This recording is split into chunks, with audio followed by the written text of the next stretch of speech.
China is a huge geopolitical global player. So we want to make sure that we understand exactly why our president is there and what he's doing.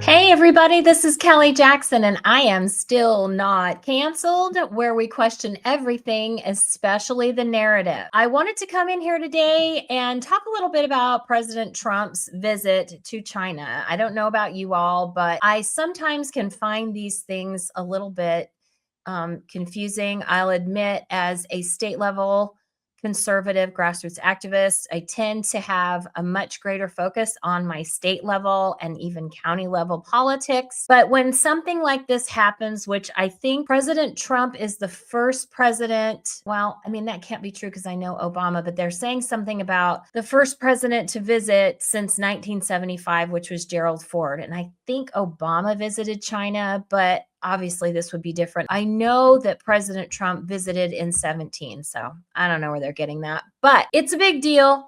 China is a huge geopolitical global player. They have a communist government. So we want to make sure that we understand exactly why our president is there and what he's doing. So let's just look at some of the comments that the president made. Let me bring this on stage.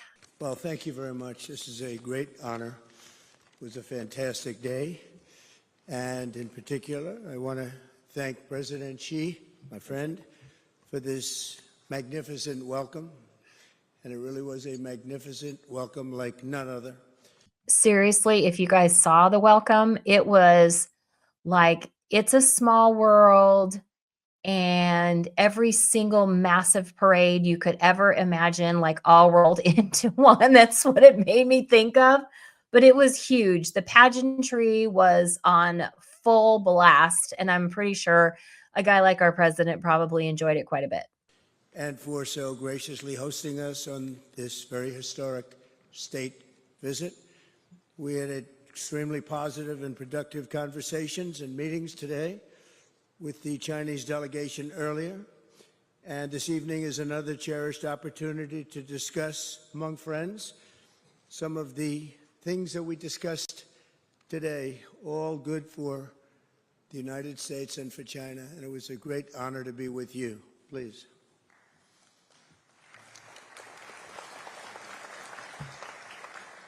感谢习近平主席。今天我们度过了非常美好的一天。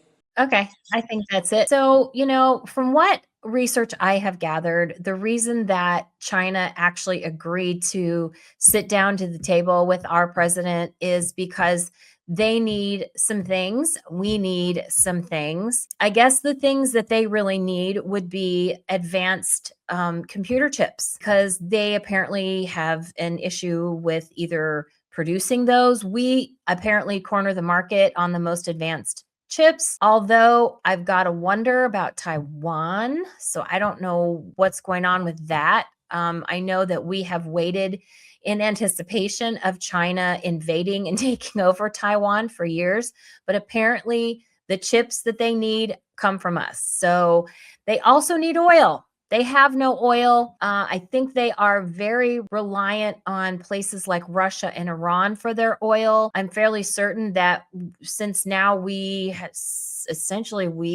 Venezuela, but we've got domestic oil in our own country. And then this whole issue with the Strait of Hormuz, the fact that it's closed and that we need to open it up, and we're all paying a gazillion dollars at the pump is problematic for us.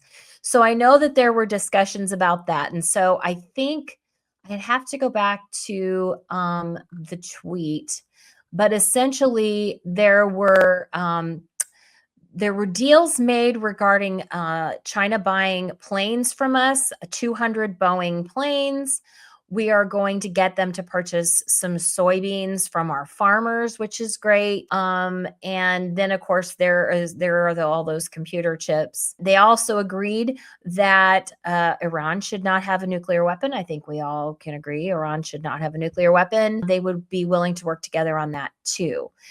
So, I mean, I guess, I know Elon Musk was there, it looks like. We've got all of the people that he brought with him. Here's the list. Elon Musk, Jensen Huang. NVIDIA is the name of the company that makes those chips. Looks like Tim Cook, Larry Fink, which I'm not crazy about. Steven Schwartzman, Blackstone, a Boeing CEO, a Cargill CEO, Citigroup CEO, all of these CEOs, David Solomon from Goldman Sachs. So basically, he brought over the heavy hitters of our corporations here in America, probably to show Xing what we have to offer and that we are willing to work with him and that we are in a position to help him if he is willing to work with us. So you can see, like I said, the pageantry here is just quite something.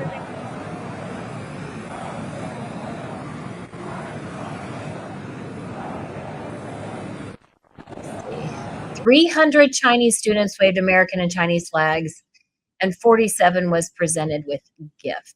Very, very warm welcome, it says, which you can see here. They're waving Chinese flags and American flags. So, I mean, that's kind of the long and short of it. There apparently is this effort to kind of work together on some things. Of course, the LA Times and the New York Times are painting it a bit differently, that they struck a conciliatory tone despite the agenda for the summit. Trump is expected to ask Xi for help for reopening the Strait of Hormuz, which I can understand why he would go to Xi. Xi probably has a pretty cushy relationship with the Iranians since he has to get oil from them. So that would be my guess. So here's, I just think that it's a pretty interesting time that we're living in, and hopefully someday the president also gets an opportunity to sort of talk to Xi about the largest underground Christian church that exists in China today.